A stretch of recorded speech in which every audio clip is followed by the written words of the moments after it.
पुणे शहरात एकामागून एक भीषण अपघातांच्या घटना समोर येत असतानाच आणखी एक अंगावर थरकाप उडवणारा अपघात घडल्याचे सीसीटीव्ही फुटेज समोर आले आहे। मद्यप्राशन करून भरधाव वेगात वाहन चालवणाऱ्या चालकाचं कारवरील नियंत्रण सुटल्याने हा भीषण अपघात झाला। या अपघातात रस्त्यालगत असलेल्या 2 ते 3 दुकानांचे मोठे नुकसान झाले। सुदैवाने या घटनेत कोणतीही जीवितहानी झाली नाही। समोर आलेल्या सीसीटीव्ही फुटेजमध्ये संबंधित चालक मद्यधुंद अवस्थेत अतिवेगाने वाहन चालवत असल्याचे स्पष्ट दिसून येते। नियंत्रण सुटल्याने वाहन थेट दुकानांवर आदळले। धडकेमुळे दुकानांचे शटर, बाहेर ठेवलेली साहित्ये तसेच इतर संरचना पूर्णपणे उद्ध्वस्त झाली।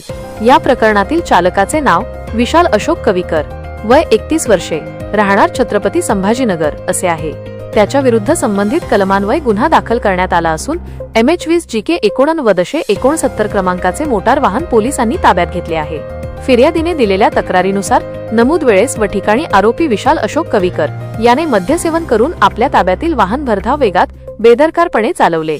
वाहतुकीच्या नियमांकडे दुर्लक्ष करत त्याने रस्त्याच्या कडेला असलेल्या फिर्यादीच्या तसेच बाजूच्या दुकानाला जोरदार धडक दिली।